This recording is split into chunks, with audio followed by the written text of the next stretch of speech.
안녕하세요. 서정웅입니다. 오늘도 여러분과 함께 지식의 기쁨을 나눠보도록 하겠습니다.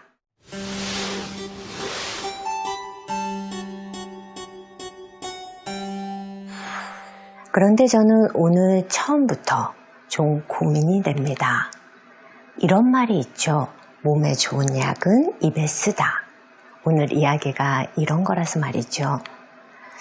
알고 보면 참 흥미로운 것인데 처음에는 쓸 수도 있거든요. 오늘의 주제는 추상화입니다. 아마 지금쯤 여러분 중 두 가지 생각을 하고 계시는 분이 계실 것 같습니다. 추상화? 미술도 좀 그런데 추상화? 돌려야겠다. 이런 분들이 더 계셨으면 좋겠습니다. 그래, 한번 들어보지 뭐, 추상화쯤이야. 그렇다면 표정은 어떠셔도 좋습니다. 하지만 어느 경우라도 끝까지 들어보시길 권합니다. 알고 보면 재미있거든요. 들어야 하는 이유가 한 가지 더 있습니다. 여러분이 앞으로 살면서 어떤 현대 미술을 보더라도 그건 추상 미술일 겁니다. 넓은 의미에서 말이죠. 그러니 앞으로 미술 감상이라는 걸 아예 안 하실 생각이 아니라면 이 시간이 필요하실 겁니다. 작품 3점을 먼저 보여드리겠습니다. 첫 번째 작품은 무르나우 브루그라벤 거리 1이고, 그리고 두 번째 작품은 즉흥 3, 그리고 세 번째 작품은 인상 3입니다. 설명하기 쉽게 1, 2, 3 이렇게 이야기하기로 하죠.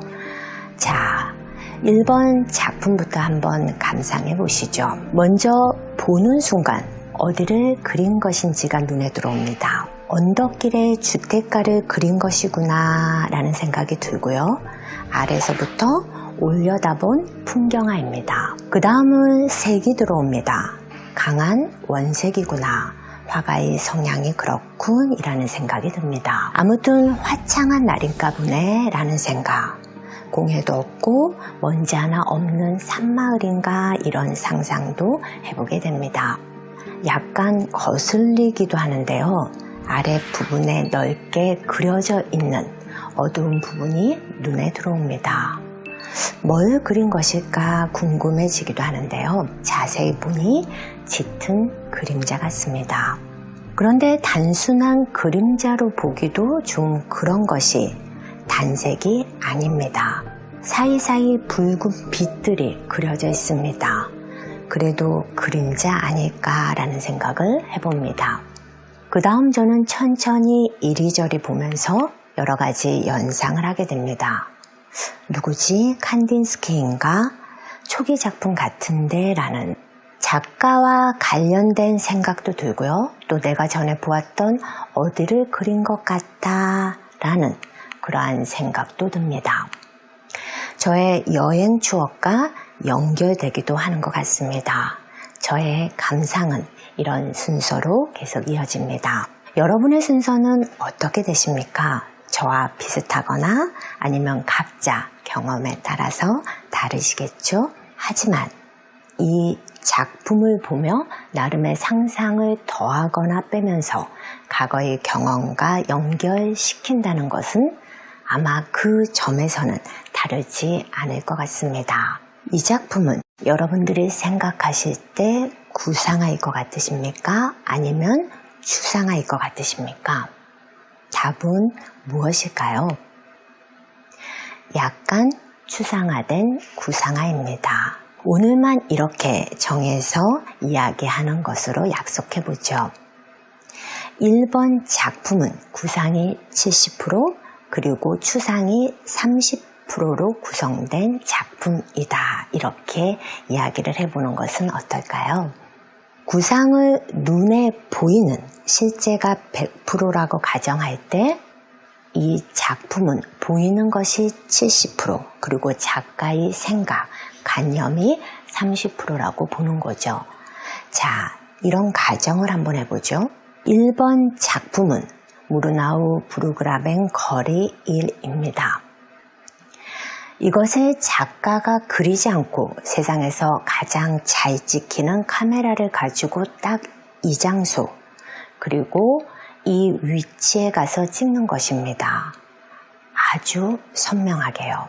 그 다음 각종 정보들이 기입을 하는 거죠. 정확한 위도, 경도, 그리고 촬영 시간, 그리고 온도, 습도, 바람의 방향까지도요. 그리고 또한 미세먼지 농도, 오존 수치, 더 적을 수만 있다면 이런 것도 적어보는 거죠. 촬영자의 성별, 나이, 국적, 성격 하나도 궁금할 것 없이 다 적어놓는 것입니다. 그리고 감상을 맡겨보는 것이죠. 어떨 것 같으십니까? 한번 상상의 이미지를 그려보시죠. 커다란 사진을 보고 확 놀랄 겁니다. 그리고 이렇게 이야기하겠죠. 와, 선명하다. 근데 멋있네, 좋다. 이런 반응들이 나올 수도 있을 것입니다. 이렇게 좋고 나쁨의 선택은 들 것입니다. 그런데 그 다음으로 조금씩 다른 방향으로 흐를 가능성이 매우 높습니다. 이 카메라가 뭐야? 어느 브랜드야?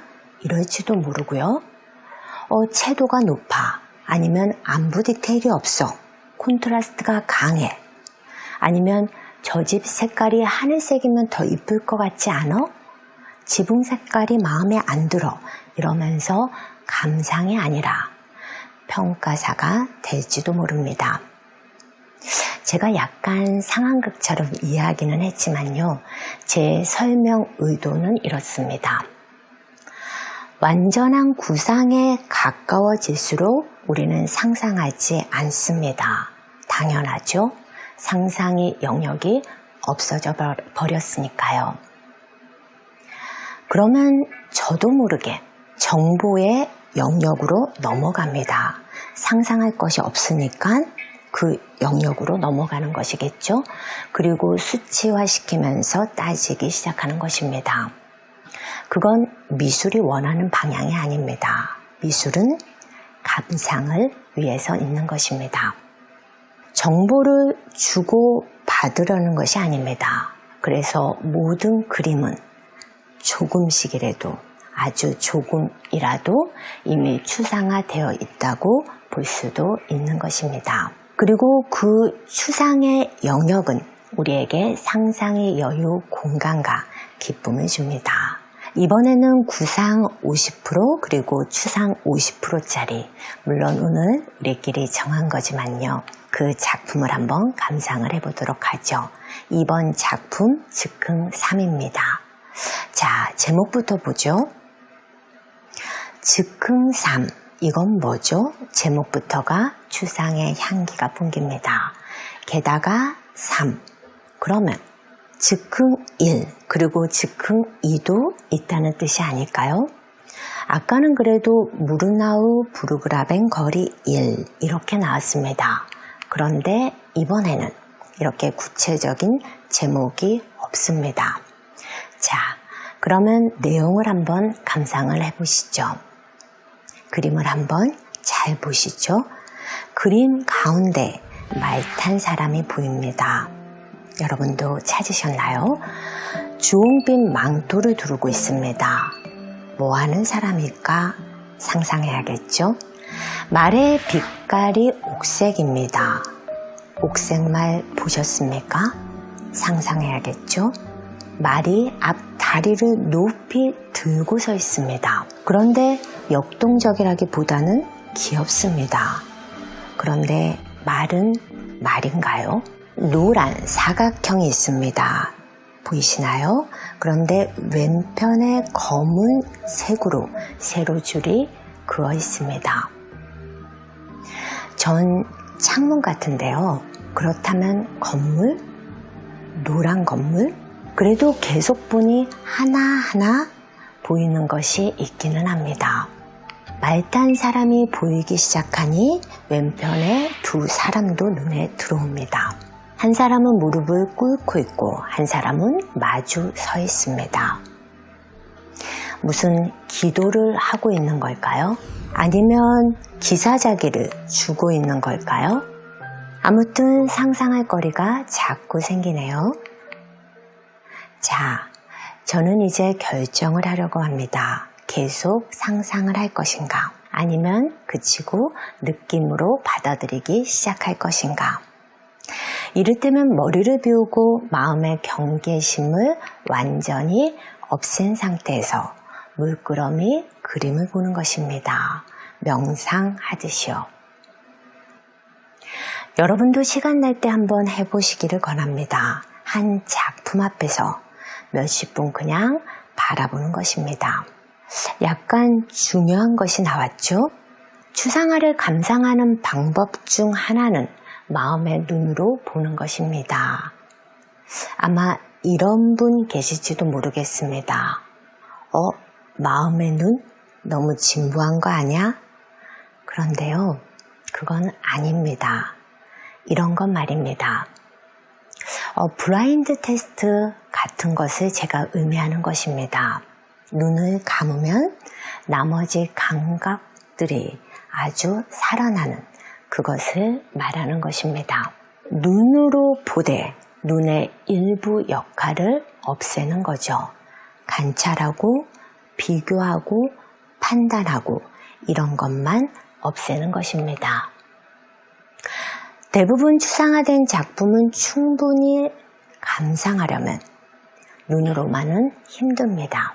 마음에서의 느낌을 더해 주어야 합니다. 여러분은 그 감각을 이미 갖고 계십니다.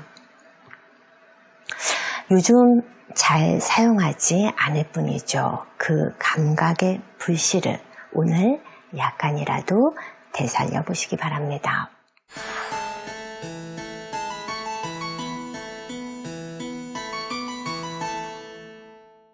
그럼 이제 세 번째 작품을 한번 볼까요? 우리끼리 약속한 것에 의한다면 이 세 번째 작품은 구상이 30 그리고 추상이 70% 정도 된다고 할 수 있습니다. 제목은 인상 3입니다. 역시 추상화스럽죠? 제목부터가 그렇습니다. 작품을 눈으로 보면 거의 알아볼 형체들이 없습니다. 그래도 눈으로 그것들을 더 찾아보실 분들은 한번 그렇게 시도를 해보셔도 좋을 것 같습니다. 아니면 바로 느낌으로 받아들이시는 것도 좋겠습니다. 각자 원하는 방식으로 즐기시면 될 것 같습니다. 추상화는 한마디로 자유입니다. 자, 지금까지 브루나우 브루그라벤 거리 일가 그리고 즉흥 3, 인상 3 이렇게 세 작품을 보셨는데요. 이것은 모두 이미 알고 계신 분들이 있으실까요? 바실리 칸딘스키의 작품입니다. 이름은 들어보신 분들이 있지 않을까라는 생각이 드는데요. 현대 추상화의 상징 같은 그러한 화가입니다. 추상화되는 과정을 여러분들에게 단계적으로 설명드리기 위해서 제가 바실리 칸딘스키 세 작품을 고른 것입니다. 추상화가 어떤 것인지는 이제 대략 아시겠죠? 그럼 저희 한번 한 단계 더 들어가 볼까요? 제가 쉽게 전달하기 위해 간략히 추상화를 설명드리긴 했는데요. 사실 추상화는 너무나 다양한 방식으로 시작되고 그리고 탄생됩니다.